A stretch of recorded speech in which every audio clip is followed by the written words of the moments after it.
영광. 영광이 뭐냐? 영광. 우리가 보통 먹든지 마시든지 무엇을 하든지 뭐하라? 하나님의 영광을 위하여 하라라고 그랬죠? 하나님의 영광을 위하여 하라. 먹든지 마시든지 하나님의 영광을 위하여 하라. 영광, 영어로 말하는 glory. 자, 하나님의 영광을 위하여 하라. 영광이라는 건 뭐냐? 영광. 하나님의 영광. 우리 영광의 박수 돌리지 다 이러잖아요. 물론 박수 친다고 하나님께 영광 돌려지는 건 아닌데, 우리 습관처럼 하나님께 영광 돌리는 박수 칩시다 이러는데, 영광이라는 것은 하나님의 하나님 되심이 드러나는 것이 영광이죠. 그러니까 오늘 예배와 하나님의 영광 두 가지 측면에서 한번 생각해 보기를 바랍니다. 오늘 43절은 PPT에 떼어지지 않았는데, 그들은 사람의 영광을 하나님의 영광보다 더 사랑하였더라. 무슨 말입니까? 우리가 예배를 드리는 예배자들로서 자칫 잘못하면 이게 하나님의 영광을 드러내야 될 그런 자리가 사람의 영광을 드러내는 자리가 될 수가 있다라는 것을 늘 우리가 조심할 수 있어야 되는데요. 마치 그런 거죠. 우리 성가대원들 찬양할 때, 야, 찬양 잘한다. 요게 이게 자칫 잘못하면 하나님의 영광이 드러나야 되는데, 그 찬양을 통해서 더욱더 하나님을 높여드리는 그런 모습으로 감동이 돼야 되는데, 야, 저 소프라노 잘한다, 저 엘도 잘한다, 이런 식으로 우리가 감동이 된다 그러면 자칫 잘못하면 이것은 여기 43절의 말씀처럼 이건 사람의 영광이지 하나님의 영광은 아닐 수가 있죠. 우리가 목장별로 예배 때마다 주일 예배 때 찬양을 올려드리는 것도 역시 마찬가지거든요. 설령 목소리가 좀 연약하고 화음이 좀 잘 맞지 않아도 정말 내 마음을 다해서 주님을 높여드리고자 하는 그런 모습으로 우리가 찬양을 드린다면 이게 진정 하나님께 영광 올려드리는 찬양의 모습일 수가 있죠. 그렇다고 해서 되는 대로 하는 얘기가 아니라 최선을 다해 준비해서 하나님께 올려드리는 것이 복이 될 수가 있는 것이죠. 자, 우리 함께 읽어본 이 본문뿐만 아니라 다양한 말씀을 통해서 우리가 살펴볼 수 있기를 바라는데요. 오케이. 자, 앞에 되게 손을 간다.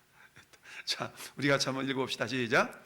예배는 하나님의 무한하신 권능에 대한 피조물의 악모의 반응입니다.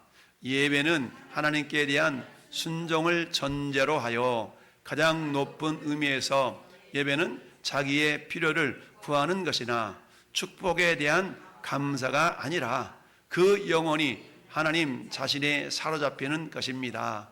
그 모든 것의 마지막은 홀로 영광 받으실 자격이 있는 한 분을 높이는 순수한 기쁨입니다. 아멘. 이게 로버트 앨런 컬벤이라는 사람이 예배에 대해서 정의를 하기를 저렇게 정의했는데 아마 굉장히 성경적인 그런 고백이죠. 우리가 늘 얘기하듯이 예배가 뭐냐? 예배는 하나님과의 만남의 시간 예배라고 그랬어요. 그러면 하나님과 만남을 통해서 하나님의 영광을 하나님의 영광이 어떻게 나타나고 드러나는가? 또한 우리는 어떻게 하나님께 영광을 올려드려야 될 것인가? 즉 예배를 통해서 우리는 두 종류의 영광을 생각해 볼 수가 있어요. 첫 번째는 하나님의 임재하심으로 우리 인간에게 예배자들에게 부어주시는 그 하나님의 영광, 즉 하나님의 살아계심을 경험함으로 말미암아 야, 하나님 계시는구나 라고 하나님의 임재에 의한 그 영광, 야, 하나님이시다 라는 어떤 그런 내용, 이처럼 하나님께서 우리에게 임재해 주심으로 나타내시는 영광. 두 번째는 어때요? 두 번째는 예배자들이 그런 하나님의 영광에 반응하여서 주님께 올려드리는 영광, 하나님의 하나님 되심을 드러높이는 영광. 이 두 가지 내용으로 우리가 생각해 볼 수가 있는데요. 자,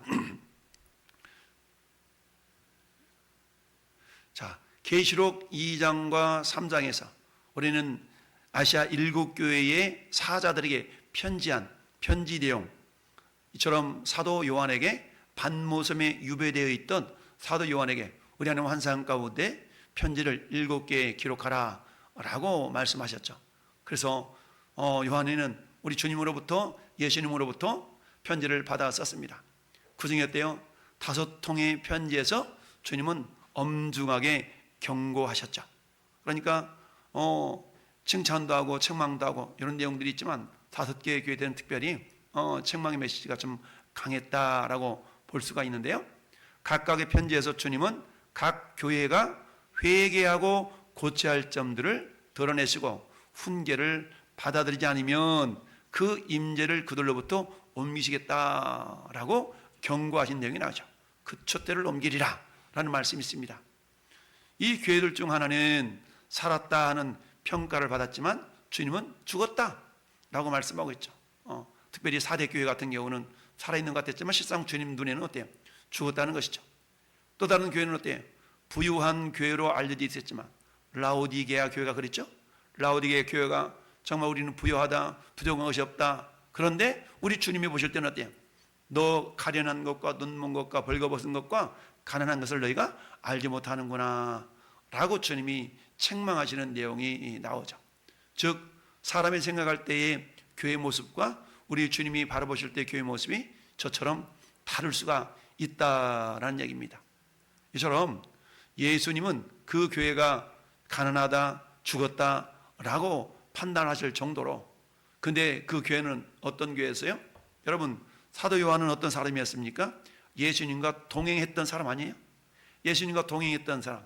그리고 초대교회 때는 얼마나 열정적인 그야말로 믿음의 모습과 믿음의 역사들이 나타났습니까? 사도행전에는 어떤 역사가 나타났습니까? 예수님 부활 승천하신 후 40일 후에 40일 동안 이 땅에 지상에서 계시다가 승천하신 후에 10일 만에, 열흘 만에 마가 다락방에서 성령 강림 사건이 나타났죠. 그리고는 어떻습니까? 성령 강림 사건이 나타난 후에 그야말로 성령이 충만해서 복음을 전하는 데 있어서 담대하게 복음을 전하는 사건들이 많이 있었죠. 다양한 환란 속에서도 복음이 전파되었고 지역마다 교회가 생성되었던 걸 봅니다. 여러분, 사도 바울은 1차 전도여행, 2차 전도여행을 통해서 지금으로 말하는 트리키에, 터키 지역에 아시아 7교회라는 그 교회가 세워질 정도까지 초대교회 때 엄청난 복음의 역사가 나타났었던 것이죠. 근데 사도 요한이 활동했던 저 때는 어때요? 추후 약 50년, 90년경 되니까 불과 1세대도 지나기 전에 그야말로 그렇게 초대교회에 풍성했던 하나님의 은혜와 성령의 역사하심, 이런 것들이 우리 주님의 책망의 대상이 되어져 버린 그런 현실을 기록하고 있는 성경이 계시록 2장 3장의 내용인 것을 우리는 알 수가 있습니다. 자, 한번 읽어볼까요? 이 교회들은 바로 몇 해 전에 세상을 흔들었던 초대 교회들이었습니다. 예수님과 동행했던 요한은 아직 살아있는데 어느새 이 교회들의 마음이 하나님을 떠나고 있었던 것이죠. 이 모습은 마치 구약시대의 이스라엘 자손을 연상하게 합니다. 여러분, 이스라엘 백성들 때 광야 40년 동안 하나님의 엄청난 기적을 경험했음에도 불구하고 그 하나님을 원망하는 이런 모습들을 우리가 또 잘 알 수 있죠. 뿐만 아니라 예수님은 몇 가지 점들을 제외하고는 모범적이었던 교회들을 향해서 잘못을 지적하셨죠. 칭찬도 하시고 책망도 하시고 오늘날 우리 역시 하나님의 눈에는 미흡한 점이 많은데도 스스로 아주 잘하고 있다라고 착각하고 있는 것은 아니지, 우리가 돌아보는 시간이 될 수 있기를 바랍니다. 우리가 그러잖아요. 우리는 신앙생활도 나와 하나님과의 관계성 속에서 내가 신앙생활 참 잘하고 있나, 이걸 바라보는 것이 아니라 우리는 내 주변에 있는 성도를 바라보면서 내가 저 사람보다는 좀 낫겠지, 저 사람보다는 낫지, 나는 비교의식 속에서 우리 신앙생활을 이렇게 점검하고 진단하는 경우가 대부분이죠. 물론 그들보다야 나을 수가 있겠지만 우리 하나님의 눈에 바라보실 때에 그럼에도 불구하고 과연 나는 우리 주님 바라보실 때 잘하고 있는가 라는 것을 우리가 늘 점검하고 진단하고 그런 시간이 될 수 있어야 된다는 얘기죠. 우리의 기준은 어때요? 철저하게 말씀이 기준이 되어야 된다. 옆에 있는 성도, 옆에 있는 누군가가 예배의 기준이 아니라 철저하게 성경에 근거해 볼 때 다른 사람들이 그러하니까 나는 그들보다 좀 나아 라고 우리가 위로할 것이 아니라 성경의 기준에 비춰볼 때 나의 이 예배자의 모습은 야, 이러면 안 되는데 라고 우리가 우리 자신을 더욱더 채찍질할 수 있는 그런 믿음의 자세가 필요하다는 얘기죠. 자, 이처럼 하나님께서는 예배에 있어서의 하나님의 임재 영광, 먼저 생각해 볼 것은 하나님의 임재하심으로 당신을 드러내시는 임재의 영광이 있을 수가 있다는 얘기인데, 여러분 역대하 7장을 보면 7장 1절부터 3절 사이에서 솔로몬이 기도를 마치자마자, 자, 7장은 어떤 곳입니까? 솔로몬이 성전을 짓고 이제 하나님께 감사 예배를 드리는 그런 장면이 나오죠. 그랬을 때에 불이 하늘로부터 내려와서 그 번제물과 제물들을 사르고 여호와의 영광이 그 성전에 가득하니 여호와의 영광이 여호와의 전에 가득함으로 제사장들이 여호와의 전으로 능히 들어가지 못했다라고 7장 1절 2절은 말씀하고 있어요. 얼마나 하나님의 그 임재하심이 강력했으면 예배를 인도하는 제사장들이 감히 성전으로 들어가지 못하는 그런 두려움 속에 있었겠습니까? 여기서 하나님의 영광을 간단히 말하면 하나님의 임재가 드러난다라는 걸 말하죠. 즉 우리는 어때요? 야, 하나님 계신가 봐. 어머나, 하나님 진짜 살아계시네 라는 것을 우리가 예배 때 경험이 되어져야 된다라는 얘기죠. 자, 하나님께서 자신을 드러내시는 곳에는 하나님의 영광이 있다. 자, 하나님의 영광은 여호와의 본성과 존재가 드러나고 나타나는 것을 말한다. 즉 하나님의 영광이라는 것은 하나님의 하나님 되심이 드러나는 거거든요. 즉 하나님의 하나님 되심이라는 것을 저기에서는 본성과 존재성이라는 말로 지금 표현하고 있는 것이죠. 그러니까 오늘 요한복음 읽어본 말씀처럼 43절에 사람의 영광이 있을 수가 있고 하나님의 영광이 있을 수가 있다. 여러분, 요즘 저마다 대선 후보가 17명이 지원을 했답니다. 내가 대통령 돼보겠다고 하는 사람은 17명이래요. 17명이 저마다 대통령 돼보겠다고. 물론 그 가운데 이제 마지막까지 가는 사람이야 뭐 몇 명인지 모르겠지만 아무튼 17명이 내가 한번 대통령 돼보겠다는 사람이 그렇게 지원했답니다. 그러면 어때? 그들은 하나님의 영광을 나타내기보다는 누구 영광을 나타내? 내가 이래봬도 내가 적임자야, 나밖에 없어, 내가 아니면 안 돼. 전부 다 누구의 영광을 나타내는 거예요? 자기의 영광을 나타내는 것이죠. 자기의 영광을 나타내는 겁니다. 이처럼 세상 사람들은 자기의 영광을 나타내기를 원하는 것이지, 대통령 되면서 내가 하나님의 영광을 나타내기 위하여 나온다고 이런 사람 아무도 없어요. 이처럼 세상 속에는 어때요? 세상에 사람들이 자기의 영광을 나타내는 그런 존재들인데, 근데 성경은 분명히 우리가 먹든지 마시든지 무엇을 하든지 하나님의 영광을 위하여 하라라고 말씀을 하고 있습니다. 이처럼 하나님은 예배하는 곳에 예배자들을 향하여서 당신이 어떤 존재인가를 드러내시는 하나님의 임재 영광이 반드시 있다라는 얘기입니다. 자, 그래서 우리 3절까지 한번 같이 읽어볼까요?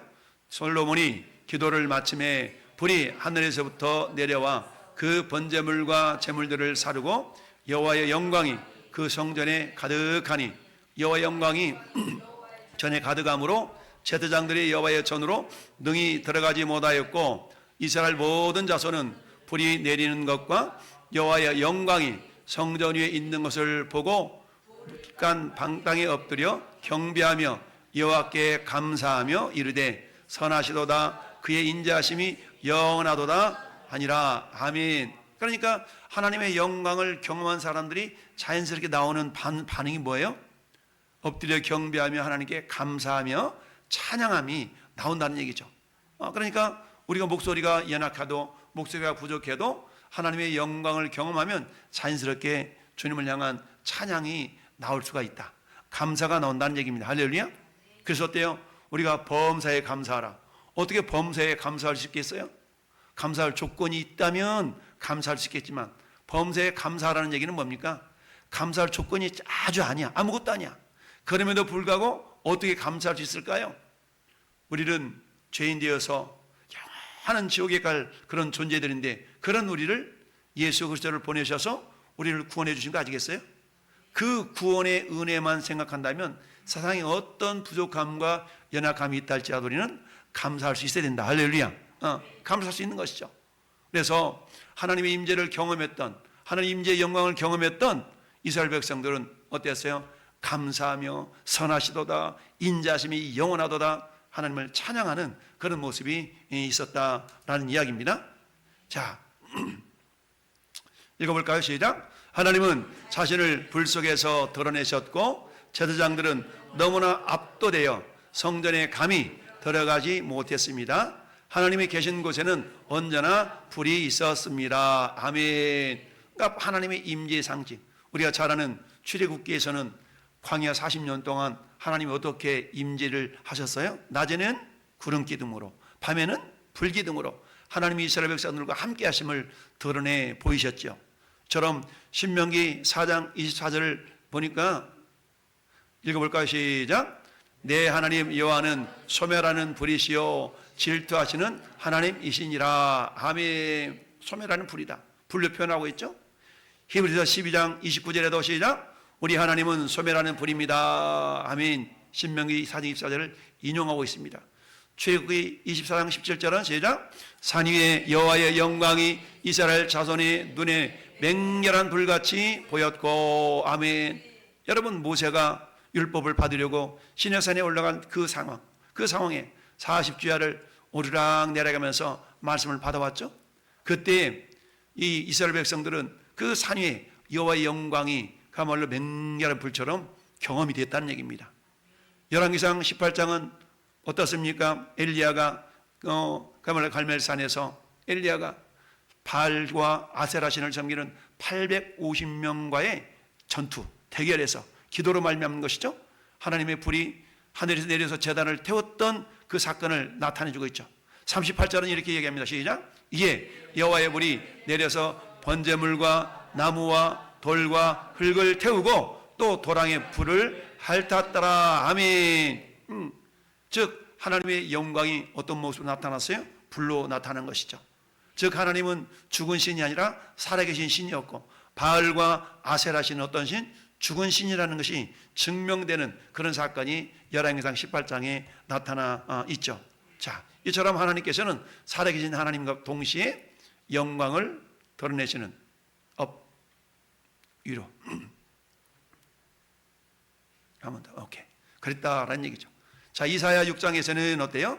이사야가 오늘 우리 같이 읽어본 요한복음 12장 말씀에 이사야 6장 10절 말씀을 인용한 사건인데요. 자, 다시 읽어봐요. 시작. 이사야가 6장에서 이사야가 예배 중 하나님을 만난 것도 그랬습니다. 이사야는 자신의 죄 무게에 짓눌렸을 때에 하나님의 영광을 보았습니다. 그가 자신의 죄를 고백했을 때에 스랍들이 번제를 드리고 있는 제단에서 숯을 가져와 이사야의 입에 대었고, 이로써 그의 악이 제하여지고 그 죄가 사하여졌습니다. 이 제단은 갈보리를 대표하며 숯은 구주의 보혈을 예표합니다. 아멘. 여러분, 이사야 6장에 하나님의 이사야 선지자를 부르시는 소명에 대한 내용이 나오는데, 자 5절부터 7절까지 한번 같이 읽어볼까요? 시작. 그때에 내가 말하되 바로다 나여 망하게 되었도다. 나는 입술이 부정한 사람이요 나는 입술이 부정한 백성 중에 거주하면서 만군의 여호와이신 왕을 배웠음이니라 하였더라. 그때에 그 서랍 중 하나가 부젓가락으로 제단에서 집은 바 핀 숯을 손에 가지고 내게로 날아와서 그것을 내 입술에 대며 이르되 보라 이것이 내 입에 닿았으니 내 악이 제하여졌고 내 죄가 사하여졌느니라 하더라. 아멘. 여러분, 오늘날 우리 모든 인류의 죄는 무엇으로 사하여졌나요? 예수님의 보혈, 예수님의 피로 사하여졌죠. 따라서 저 제단 숯불은 결국 무엇을 상징한다고요? 예수님의 보혈을 상징한다. 할렐루야.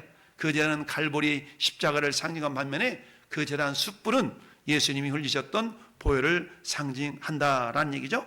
자, 그렇게 해서 이사야 선지자는 자기 자신의 죄가 사함받은 경험을 통하여서 우리 주님이 이제 야 내가 누구를 보내며 누가 나를 위하여 갈꼬라는 주님의 물음 앞에서 죄사함의 은혜를 경험했던 이사야는 어때요? 주여 내가 여기 있나이다 나를 보내소서 라고 고백했던 것을 우리가 알 수가 있습니다. 자, 진정한 예배가 일어날 때 어떤 일이 일어나는가? 자, 진정한 예배, 우리가 진정 영과 진리로 신령과 진정으로 예배하라고 요한복음 4장에 말씀하고 있는데, 그렇다면 전에 여러분들이 진정한 예배자로서 하나님을 예배할 때는 어떤 일들이 나타나게 될까요? 같이 한번 읽어봅니다. 시작. 진정한 예배가 일어날 때는 언제나 하나님의 불길이 임하십니다. 하나님의 영광이 없다면, 하나님의 임재와 하나님의 불길이 없다면 예배는 쓸모가 없을 수 있습니다. 우리 예배에 하나님의 영광과 거룩함, 두려움이 없다면 우린 결코 변하지 않을 것입니다. 여기까지 봅시다. 자, 하나님은 우리가 변화되기를 원하시잖아요. 어떻게 변화되기를 원하세요? 우리가 예수님을 닮도록 예수님의 모습처럼 변화되기를 원하시죠. 근데 내가 예수님을 믿고 신앙생활을 한 지 10년이나 20년이 다 되었어도 그 모습 그대로 인격의 변화가 없다 그러면 이 사람은 뭐 한 거예요? 하나님의 예배 가운데 하나님의 영광을 경험하지 못한 사람이다 라고 말할 수가 있겠죠. 즉 하나님의 영광, 하나님의 임재의 영광을 경험한다 그러면 그 사람은 변하지 않을 수 없다는 얘기죠. 마치 이사야 선지자가 정말 제단 숯불에서 스랍 천사가 그 숯불 피는 숯을 가지고 입술이 대며 내 악이 제하여졌다 라는 그런 놀라운 은혜를 경험했던 것처럼 우리들도 어때요?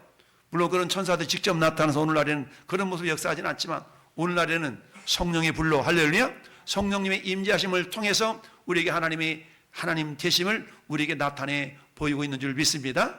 이런 경험들이 우리 가운데 있어야지만이 삶의 현장 가운데서 변화되어진 모습이 세상 사람들에게 나타나서 너희는 세상의 빛이요 세상의 소금이라 하셨던 말씀이 적용이 될 줄로 믿습니다. 따라서 사도 바울은 그렇게 이야기를 합니다. 빛이 없이는 죄사함의 확신이 있을 수가 없으며 따라서 회개도 있을 수가 없습니다. 회개는 내가 회개해야지 라고 해서 회개가 되는 것이 아니라 영광의 빛이 압도되어져서 내 자신 속에 있는 죄가 보이는 것이죠. 이사야 선지자가 자기 자신의 죄를 회개하고 그 죄를 고백했던 것처럼 우리는 하나님의 영광의 위대하심 앞에서 우리 자신의 죄를 바라볼 수 있어야 된다는 얘기죠.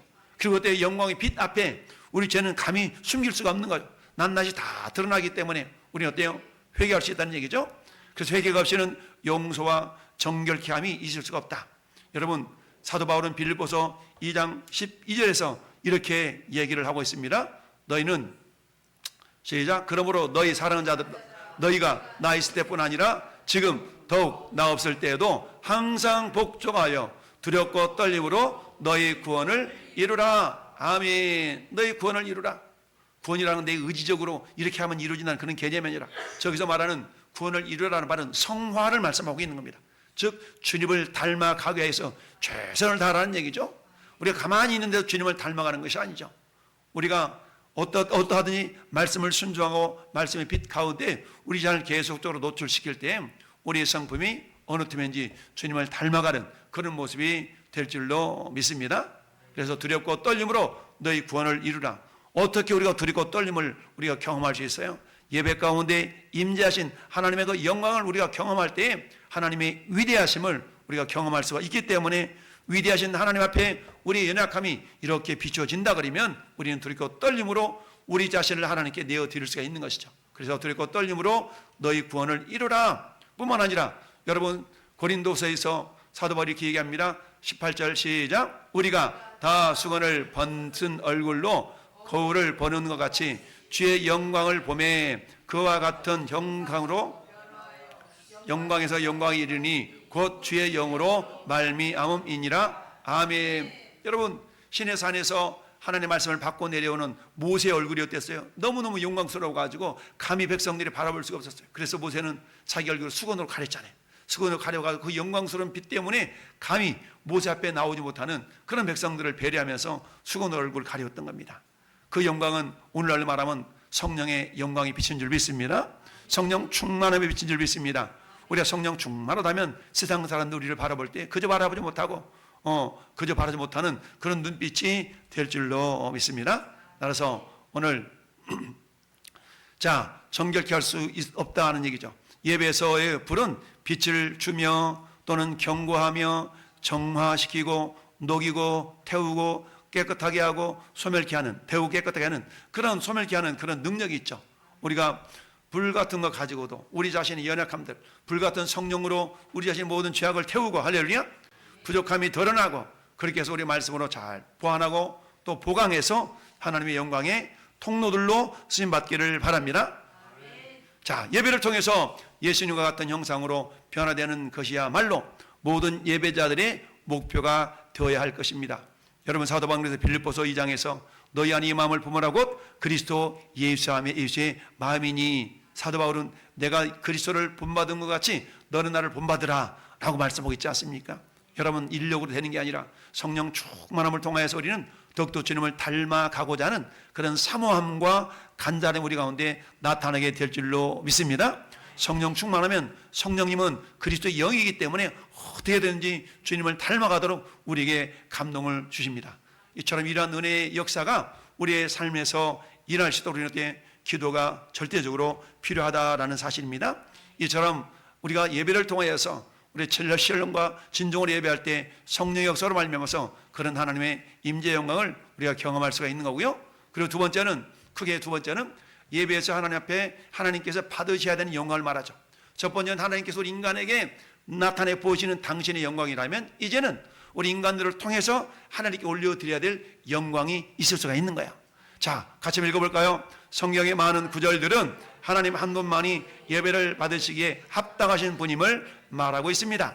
하나님께서는 다른 누구에게 어떤 영광도 돌려서는 안 된다는 것을 명백히 하셨습니다. 여러분, 이사야 42장 8절을 같이 읽어볼까요? 시작. 나는 여호와니 이는 내 이름이라. 나는 내 영광을 다른 자에게, 내 찬송을 우상에게 주지 아니하리라. 아멘. 여러분, 그런데 오늘날에 얼마나 많은 우상들이 있습니까? 우상이라 우리가 무슨 형상을 만들어 놓고 그런 의미의 우상이 아니라 하나님의 영광을 가로채는 그런 어떤 우상들이 얼마나 많이 있나요? 하나님은 어때요? 내 영광을 다른 자에게 주지 않는다. 즉 우리는 어때요? 주님께만 영광을 올려드리는 그런 존재가 될 수가 있어야 된다는 얘기죠. 이게 우리의 예배 가운데 드리는 찬양도 역시 마찬가지죠. 그 사람 목소리 멋져, 이게 아니라 목소리가 좀 잘못된다 할지라도 하나님이 기쁘시게 받을 만한 그 마음으로 우리가 찬양을 드린다면 그 찬양을 통해서는 하나님이 영광을 받으실 줄 믿습니다. 역대상 16장 28절 29절에 다윗은 이렇게 고백했어요. 시작. 여러 나라의 종족들아 영광과 권능을 여호와께 돌릴지어다. 여호와께 돌릴지어다. 여호와의 이름에 합당한 영광을 그에게 돌릴지어다. 제물을 들고 그 앞에 들어갈지어다. 아름답고 거룩한 것으로 여호와께 경배할지어다. 아멘.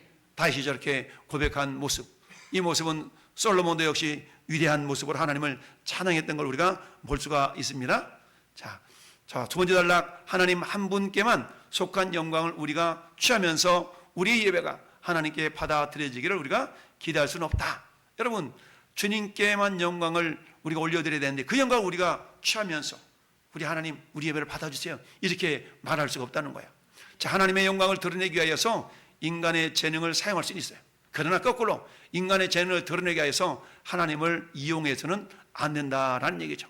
마치 오늘 어떤 사람 음악을 전공했는데 그분이 소프라노래, 오늘 가서 한 곡 뽑아봐. 예배 시간에 한 곡 뽑아봐. 이건 결코 하나님의 이용하는 그런 모습이 될 수가 있다는 얘기죠. 우리의 재능을 위하여 최선을 다해 하나님께 영광 올려드리는 그런 모습이 아니라 그분이 전공이 소프라노래, 그분이 전공이 뭐래, 이런 식으로 그 사람을 높이는 그런 모습으로 비춰져서는 절대로 안 된다라는 얘기입니다. 시편 96편 8절 9절과 계시록을 같이 한번 보면, 자, 시편 96편 8절 시작. 여호와의 이름에 합당한 영광을 그에게 돌릴지어다. 예물을 들고 그의 궁정에 들어갈지어다. 아름답고 거룩한 것으로 여호와께 예배할지어다. 온 땅이여 그 앞에서 떨지어다. 아멘. 여러분, 두렵고 떨리는 마음으로 하나님을 높여드리는 이런 믿음의 자세가 절대적으로 필요하다는 얘기죠. 내가 어떤 달란트가 있어도 그 달란트를 이렇게 가지고 하나님을 예배하는 데 사용해야 되는데 달란트 자체가 드러나는 쪽으로 우리가 그런 예배자가 되어서는 안 된다는 사실이죠. 뿐만 아니라 계시록 5장 13절 14절 보니까 시작. 내가 떠들이니 하늘 위에와 땅 위에와 땅 아래와 바다 위에와 또 그 가운데 모든 피조물이 이르되 보좌에 앉으시니와 어린 양에게 찬송과 존귀와 영광과 권능을 세세토록 돌릴지어다 하니 내 생물이 이르되 아멘 하고 장로들은 엎드려 경배하더라. 아멘. 천상의 예배의 모습 아니겠어요? 저 하늘에 들려지는 그 예배의 모습, 그 모습도 예수 그리스도에게 찬송과 존귀와 영광과 권능을 세세토록 돌립니다라는 그런 예배의 모습을 보여주고 있다는 사실이죠. 자, 오늘 우리가 세 가지를 생각했습니다. 첫 번째, 예배 가운데 하나님께서 우리에게 보여주시는 그 하나님의 영광, 그 영광은 특별히 구약 성경에 보니까 빛으로 불로 이렇게 나타냈다라는 것이죠. 그렇다면 이것은 오늘 이 시대에는 성령의 불로, 우리가 성령의 감동을 통해서 예배 가운데 성령의 뜨거운 그런 임재하심을 경험하는 그런 모습으로 우리에게 나타날 수가 있다. 두 번째는 어떻습니까? 하나님께서는 어때? 예배를 통해 영광을 경험한 자들은 반드시 뭐가 된다? 변화가 된다는 얘기죠. 즉 이 신앙생활을 한 지 오랜 세월이 흘렀음에도 불구하고 그 사람의 인격이, 그 사람의 말이, 그 사람의 모습이 변하지 않는다면 이 사람은 하나님의 임재의 영광을 경험하지 못한 사람이다 라는 얘기죠. 한번 좀 심각하게 변한다면 그 예배는 헛된 예배를 드리겠다라고 말할 수 있다는 얘기죠. 세 번째는 어떻습니까? 하나님의 영광 임재를 경험했다면 이제 우리 인간 편에서 하나님 앞에 올려드려야 될 영광이 있다는 얘기죠. 우리가 자칫 잘못하면 인간의 영광을 하나님의 영광보다, 오늘 43절에 있는 것처럼 그들은 사람의 영광을 하나님의 영광보다 더 사랑하였더라 라는 말씀처럼 우리가 자칫 하나님의 영광을 우리 인간이 우리가 가로채는 일이 없도록 어떤 상황 속에서도 우리 주님의 영광을 드러내는 그런 존재들로 우리가 예배하는 그런 예배자들이 될 수 있어야 된다는 사실입니다. 오늘 세 가지를 생각해 보면 하나님, 먼저 우리가 기도할 것은 하나님의 임재를 날마다 깊이 경험하는 그런 살아있는 예배자가 되고 싶습니다 라고 예배를 통해서 그렇게 기도하시고, 두 번째 하나님, 내가 어떻게 하면 하나님께 영광 올려드리는 예배자가 되겠습니까? 하나님께 올려드릴 수 있는 것, 찬양으로, 기도로, 어떠한데 우리가 하나님을 영광 올려드릴 수 있는 그런 예배자가 되게 해달라고. 그리고 예배 가운데 날마다 내 자신이 조금씩 변화되어 독도 주님을 닮아가게 해달라고 우리 주님 한번 부르고 우리 다 같이 한번 기도하겠습니다.